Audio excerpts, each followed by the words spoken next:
like a pro. You thought.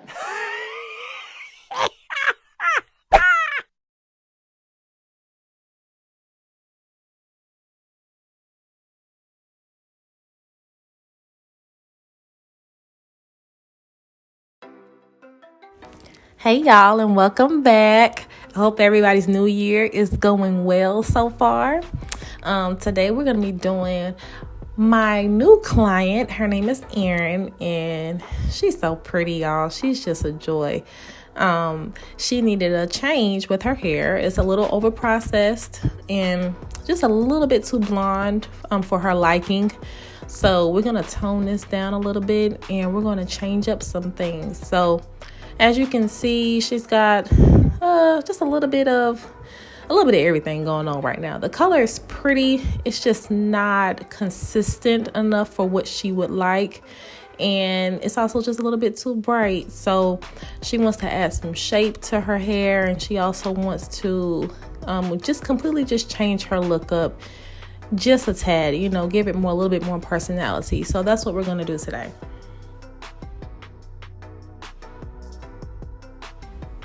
Okay, y'all, so we have three main objectives here to completely change Erin's look. First objective is going to be to create a shape that complements her face. Second objective is going to give her hair some volume. Her hair is on the finer side. So with finer hair, it's a little bit tricky sometimes to give the illusion of thicker hair. So we're going to cut it first. I'm going to show you how we're going to achieve that. The third objective is going to be to tone her blonde down and accentuate the brightness that's already there. So by doing so, we're not going to add more highlights. It's already bright. We're actually going to be adding low lights instead. And I'm going to show you how much of a difference, playing off of what you already have, how much of a difference it can make to the overall look, and in this case, in Erin's case today, we're really going to be concentrating more on her haircut, because that is what's going to really give her hair that personality. And then the color is going to be a breeze, simply because we already kind of have a canvas here.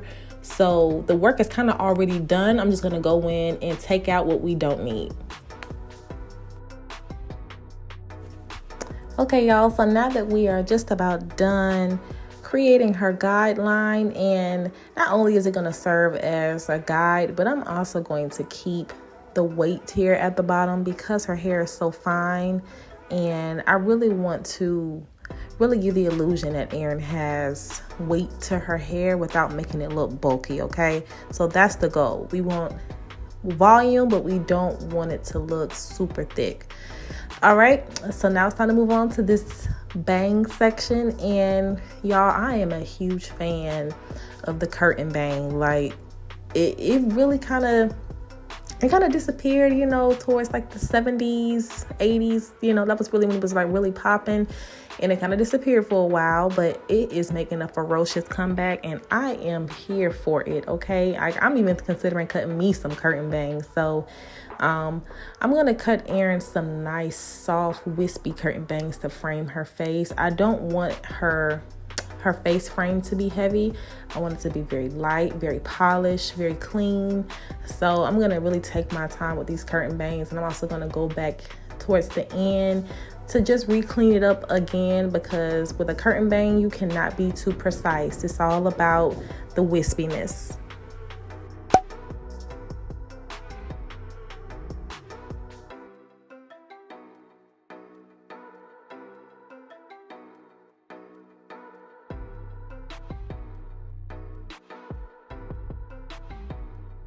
Now y'all see how that's laying? It's laying real nice already, and I haven't really even gone in and really texturized it like I need to. That's going to happen later on, but it's already laying very nicely. And that's because I'm not using blunt lines. I'm really going in and I'm taking my time, and I'm just texturizing her hair as I cut it. I'm not using hard lines. I'm going in instead of creating horizontal lines, and it's creating that softness around her face that we need. Now with the curtain bangs, I love it because You don't really have to have like a defined part, but if you want to, you can. It's a very versatile kind of fringe look, and you can also wear it to the side. You can also wear it to the middle. You can wear it off center. Like, it looks great positioned many different ways. So I think she's really going to be able to enjoy it, and it's going to give her that pizzazz that she needs to. All right, so now we get ready to move on to this back section. And with the back, I am just going to create her lots of layers. I'm going to keep most of her weight though at the bottom because we do want that volume. And like I said, we need the illusion that she has thicker hair. So I'm going to start her layers up a little bit higher because I want to really give her lots of movement in her interior. So when she goes to curl her hair, she has different lengths popping out, and it's going to look very, very uniform, but ununiformed at the same time. She's going to have a nice balance of both. So styling is going to be made so easily, and it's going to give that back some personality and some wow, because that's very, very, very important when it comes down to this kind of cut. We don't want it to look so drab. You got to add that flair in there. And so going in and adding those layers, that's really going to take it up a notch.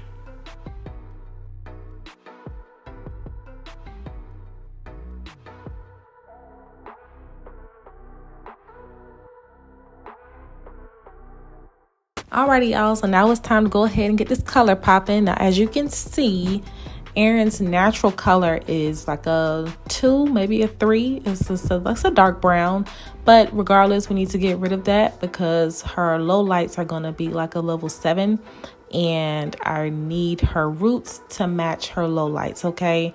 Didn't want to leave her too dark at the roots. So I'm using that level 7, and that's going to bring her to like a medium brown.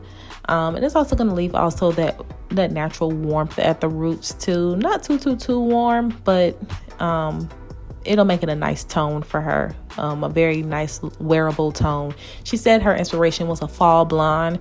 So I'm taking fall tones into consideration, but we're not going to be doing the coppers and the auburns and the very warm tones. We're going to be like on the more muted browns and the nice natural caramel kind of browns. That's kind of like our inspiration for her low light. So for her base color, 7N is going on the roots. That's going to process, and I'm going to use that with 20 volume because I need to attack those grays, and 10 volume just ain't going to cut it. I had to use something a little bit more aggressive. And even though she doesn't have many gray, the ones that are present can still be a challenge. So I go ahead and I just try to knock them all out and get them gone with one developer and let that be that. So after that, we're going to be doing her low lights, and I am using a basic sectioning. I'm not going to be doing anything complicated. I parted it in 4 sections, and I'm just doing a traditional stitch, no more than maybe like 3 stitches, and that's going to give a very natural look, but that's also going to keep it dimensional as well. If you really think about it in this way, the more stitches you have, the more blended it's going to be. The thicker the stitches are, I would say the less stitches you have, the more dimensional. So I want her to have dimension, but I also want her to still want it to be toned down at the same time. And doing that is going to incorporate a very nice blend for her, so she'll be able to see all the colors in her hair.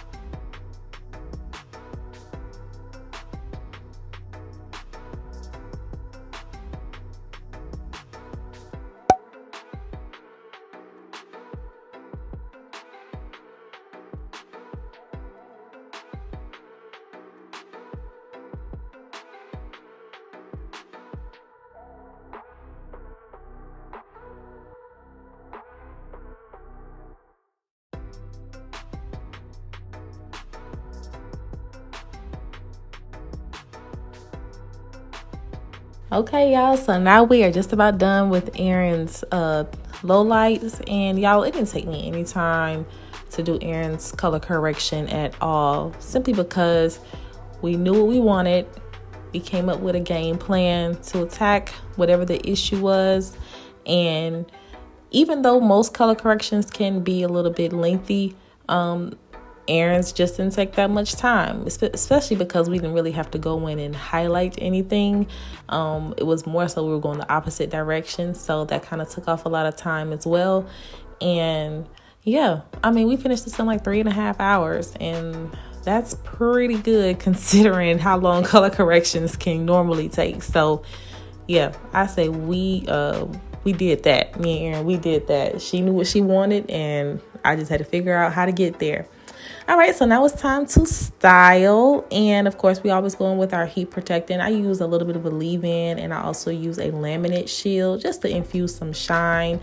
Being that Erin's hair is fine, I really don't want to add that much product towards the end once her hair is dry, because once it's dry, that means that whatever I put on her hair is just going to sit on top, and I don't need her hair to be weighed down at all. So whatever I'm going to put on her hair, I'm gonna really try to put it all on her hair in the beginning while it's wet, so it can really infuse it into her hair strands instead of just laying on top and then creating smoke and all that stuff. We don't want that. Alrighty, so after we get done blow drying her hair, I'm going to press her off camera because I'm going to show you how I go back and clean her cut up.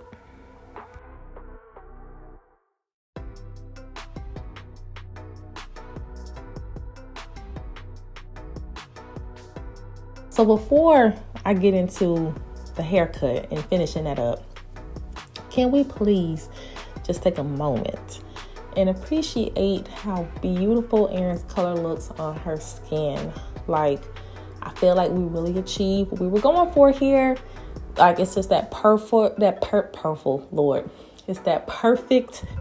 caramel winter/fall blonde. Like, it's not too bright, it's toned down just enough, and she still has that lightness that she wants. I absolutely love her color.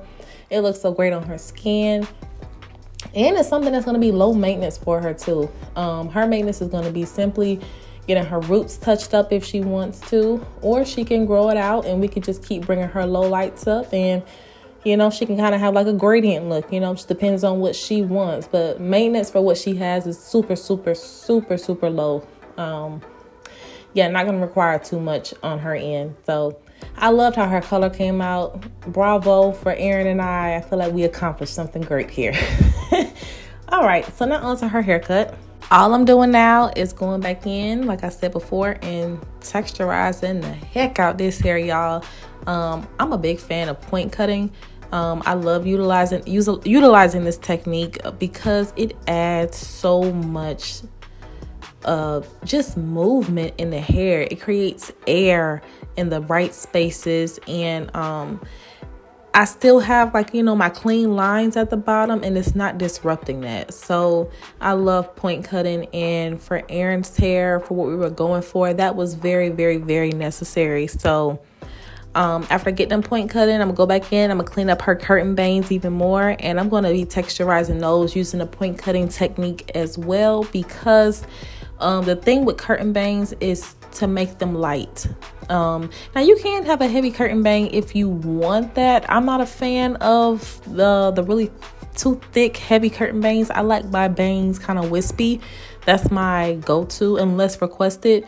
So especially for Erin's case, her hair is already fine, so to give her a real thick looking bang, I would have to pull a lot of her hair from the center downward, and that's not what we want. That would make styling such a chore for her. I didn't want to do that to her. So and also I wouldn't like the way that looked, considering, you know, her haircut and what we were going for. So this nice kind of bob-esque kind of thing that we have going on here is beautiful. I like this graduated look that we have. It's got a nice layers in it, and it's got the right amount of volume for her. So I feel like we achieved what she was going for.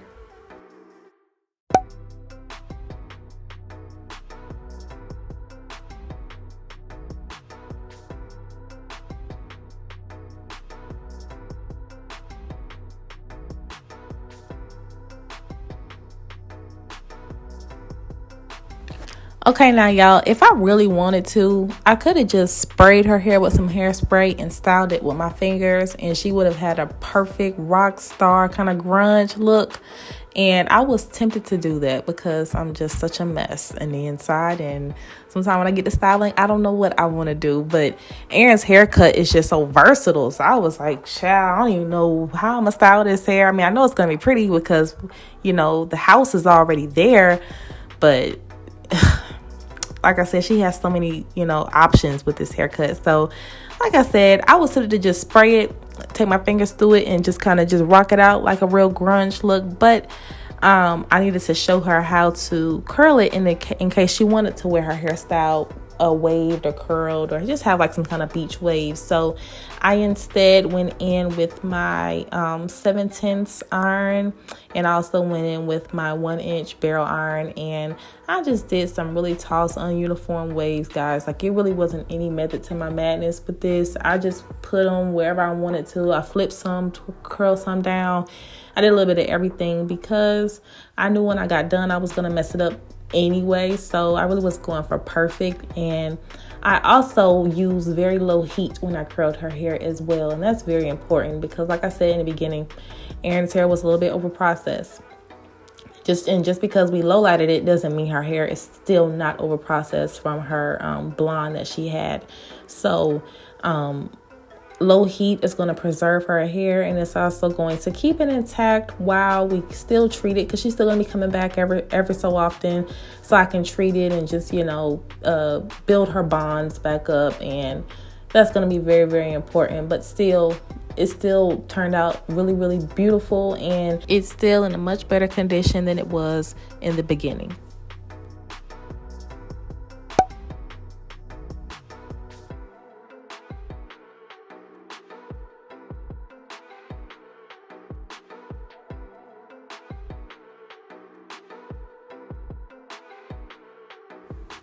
Okay, y'all, so side note, this has nothing to do with Erin's hair. Have y'all seen the Disney movie Encanto? Oh my God, that movie is just so phenomenal. Like, I'm really gonna be like, I really have to give kudos to Disney these past couple of years. Like, they really have been embracing other cultures and really capturing it for exactly what it is, just the rawness. So if y'all have not seen Encanto, I encourage you to go see it. Like, the movie is just so good, real tearjerker, but it don't take much to make me cry anyway. Oh, I was in tears in multiple parts, so make sure y'all go check that out, okay? And it's been out for a couple months. I've just not really got hip to it, but yeah, y'all go check that out, Encanto. Alrighty, y'all, so we are done with Erin's hair, and it turned out so pretty. I love how it complements her complexion, her face shape. I love how this color just brings out her eyes. Like, it looks so pretty on her. Very, very, very nice tone, and something that she can keep up. Like I said, low maintenance, you know, low maintenance and easy breezy. So thank you all so much for watching. If you haven't already, make sure you subscribe, make sure you like it, share it, whatever you feel like you need to do. And I thank you for watching my content. I feel like this is going to be a great year for the Brandi Beauty family. And I will see y'all next week.